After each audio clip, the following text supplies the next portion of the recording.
right? Thanking and praising God once again for the clarity that he can bring to us, especially insofar as we are willing to see the things that are available for us. Sorry, available for us to understand, understanding that some of the things of God he leaves mysterious. But as the old covenant tells us, there are some things that are revealed, and the reality of life is there are too often times when we do not appreciate the things that have been revealed to us because of various reasons. We've seen some in previous stories here in Matthew. Sometimes we just don't want to see it. Other times it's just hard to understand because it goes way beyond our experience, and then fill in the blank from there. But in this chapter 17, that tells 4 stories that I think break up into maybe 5 sections, he's going to give us an opportunity to see the way in which God is helping to alleviate the misunderstandings about who his son is,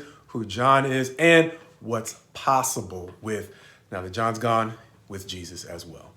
Going on in verses 1 through 13, it's going to tell the famous story of the Transfiguration. Verses 14 through 21, giving us another story of a healing or driving out of a demon that Jesus is going to do on their way down from the Mount of Transfiguration, as verses 22 and 23 are going to repeat his prophecy about his own death, burial, and resurrection, as the final story of the chapter is going to go from verses 24 through 27, 28 verses. 27 is all I see, talking about the relatively famous story of the temple tax, as Jesus is going to tell Peter, go get the tax for us from the mouth of the fish. We'll get into how that all takes place a little bit later. But I want to look at this chapter from the perspective of, once again, the themes or the takeaways that I got from each of these sections, understanding that these stories are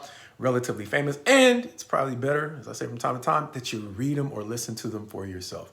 The thing that stood out to me most by section, beginning with section 1, I'm going to break it down into 2 sections going from verses 1 through 8, telling the literal story of their ascent to the Mount of Transfiguration, that being Jesus taking with him Peter, James, and John. He is going to be transfigured, as after a while they're going to see him talking with Moses and Elijah. Peter, so overwhelmed, is going to say, Lord, it's good for us that we are here. Allow me to build 3 booths, one for you, one for Moses, and one for Elijah, before he can finish speaking. God, or a voice from heaven, is going to say, this is my beloved son, in whom I am well pleased.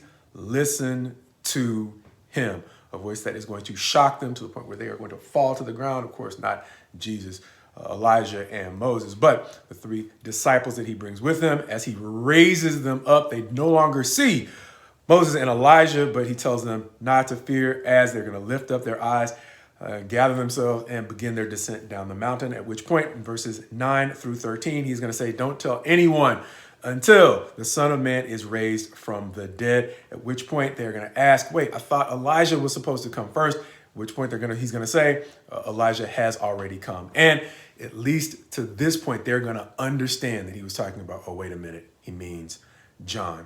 The recognition that I think was lacking there is, as we saw in the previous chapter, they are, or at least Peter is still arguing with Jesus about what his mission is going to be. And as odd as it strikes me that the voice listen to him is really trying to get them to understand who they're talking to, the fact that they're still arguing with Jesus a chapter before seems to make it clear that they still need the recognition that can come from what they experienced on the Mount of Transfiguration. Going on, though, at least they recognize that when he is saying that Elijah has already come, their minds are completely closed, and they realize that he's talking about John the Baptist. And so they are able to recognize that, as he is low-key going to say, since they did whatever they want to John, that's the same path that it seems the Son of Man, or the Christ, is going to have to walk as well. As likewise in that second section where he is going to heal the boy with the demon, it is likewise going to seem that they do not fully recognize what it's like to deal with an enemy that is fully entrenched and isn't just going to go away at the first attack, understanding that they have already, chapter 10, been given the authority to cast out demons. It seems that not all the demons are created equal, and in life, there are times when we have to realize God has given us a certain level of power, but not every enemy is going to fall at the demonstration of our power.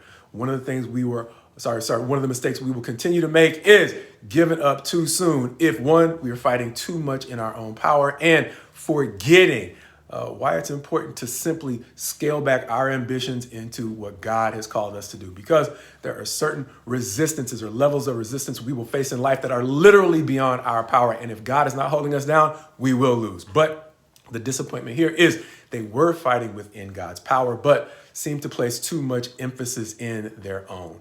And now, confronted with a demon that was stronger than they might have expected, they sold their abilities within God's authority short. So God, or Christ, is saying, basically, he's tired of having to deal with them, not fully appreciating or recognizing the abilities that they have in God, as he is then going to go on to help them once again with the fact that by the time we get to his crucifixion, they're still not going to get it. So for the second time, we're going to see him prophesying his death, burial, and resurrection, or literally verse 23, the fact that they will kill him and he will be raised on the third day, helping them to realize what it's still going to be tough for them to understanding what they are hoping quite possibly the Christ will be.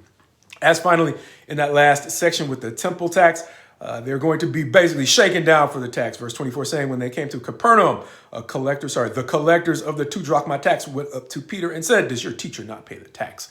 The conclusion of that story is, of course, Peter is going to seem to say, sure he does. But Jesus is going to even anticipate the question, speaking to Peter before they even walk in, or as they walk in, addressing Peter before they even bring the question to the Christ. He's going to simply give them a story or a question. From who do the kings of men take taxes? From their sons or from the others?